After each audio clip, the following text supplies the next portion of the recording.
புதுச்சேரி சட்டப்பேரவையின் இன்றைய நிகழ்வுகள் குறித்து செய்தியாளர் ரகுமானிடம் கேட்கலாம். ரகுமான், மூன்றாவது நாளாக புதுச்சேரி சட்டப்பேரவை இன்று கூடியிருக்கிறது. இன்றைய நிகழ்வுகள் குறித்து சொல்லுங்க.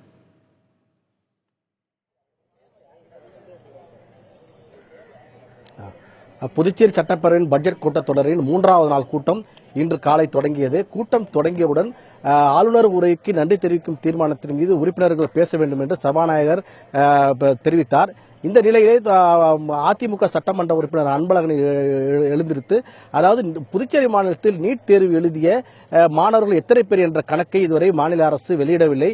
மேலும் அதாவது நீட் தேர்வு எழுதிய மாணவ மாணவிகள் புதுச்சேரியில் இருக்கக்கூடிய மருத்துவக் கல்லூரிகளில் 10% மட்டுமே அவர்களுக்கு சேர்ப்பதற்கான அனுமதி வழங்க வேண்டும் அப்படி என்ற கோரிக்கையை அதாவது சுகாதாரத்துறை அமைச்சர் மல்லாடி கிருஷ்ணராவ் தெரிவித்திருக்கின்றார்.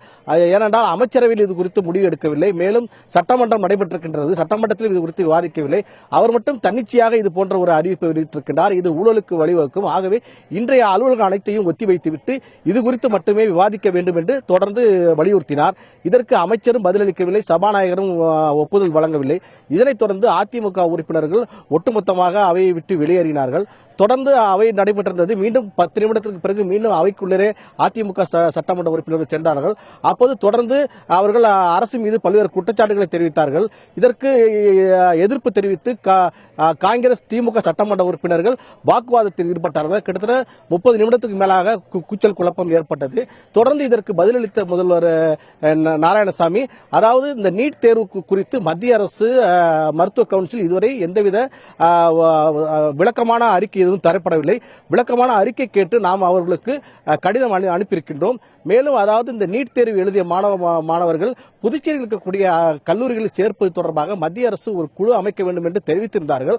ஆனால் அந்த குழு எந்த விதத்தில் செயல்படும், அதற்கு மாநில அரசுடைய செயல்பாடு எந்த வகையில் இருக்கின்றது என்பது குறித்து மத்திய அரசிடம் விளக்கம் கேட்டிருப்பதாகவும், மேலும் இந்த விவகாரத்தை பொறுத்தவரை தமிழக அரசானது அதாவது இதில் நாங்கள் தலையிட மாட்டோம் என்று அவர்கள் தெரிவித்து விட்டார்கள். ஆனால் கேரள அரசோ இதில் நாங்கள் தலையிடுவோம் என்று அவர்கள் தெரிவித்திருக்கின்றார்கள். ஆனால் புதுச்சேரி மாநிலத்தை பொறுத்தவரை இது குறித்து, ஏனால் இது யூனியன் பிரதேசம் என்பதனால் இது குறித்தான சரியான வழிகாட்டு நெறிமுறைகளை மத்திய மருத்துவ கவுன்சில் இதுவரை தெரிவிக்கவில்லை. ஆகவே அவர்களிடமிருந்து உரிய அறிக்கை பெற்ற பின்பு இது குறித்து நடவடிக்கை எடுக்கப்படும் என்று அவர் தெரிவித்தார். இதனைத் தொடர்ந்து ஆளுநர் உரைக்கு நன்றி தெரிவிக்கும் தீர்மானத்தின் மீது உறுப்பினர்கள் பேசிக் கொண்டிருக்கின்றார்கள். தம்பி தமிழரசன். ரகுமான், அதிமுக உறுப்பினர்களை தவிர மற்ற கட்சி உறுப்பினர்கள், சட்டமன்ற உறுப்பினர்கள் வேறு ஏதாவது கேள்விகளை முன்வைத்தார்களா?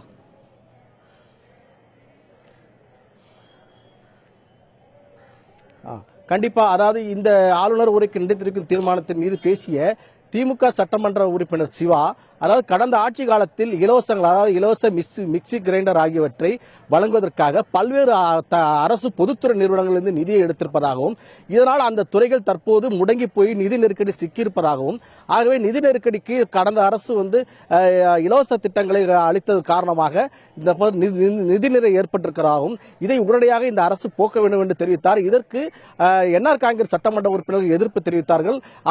இதில் என்ஆர் காங்கிரஸ் சட்டமன்றத்தை சேர்ந்த கொறடா ஜெயபாலுக்கும் சிவாவுக்கும் இடையே சிறிது நேரம் வாக்குவாதம் ஏற்பட்டது. இதனைத் தொடர்ந்து தற்போது அவை தொடர்ந்து நடைபெற்று வருகின்றது. இந்த அவையை பொறுத்தவரை சட்டமன்ற எதிர்க்கட்சி தலைவர் ரங்கசாமி ஆளுநர் உரையின் போது மட்டுமே அவைக்கு வந்தார். நேற்று அவைக்கு வரவில்லை, இன்றும் இதுவரை அவைக்கு வரவில்லை. இன்று அதாவது ஆளுநர் உரைக்கு நன்றி தெரிவிக்கும் தீர்மானத்தின் மீதான விவாதம் முடியிருக்கின்றது. ஆகவே சட்டமன்ற எதிர்க்கட்சி தலைவர் இன்று கடைசியாக உரையாற்ற வேண்டும். ஆகவே இன்று வருகிறாரா இல்லையா என்பது இதற்கு பின்னரே தெரிய வரும். தம்பி தமிழரசன்.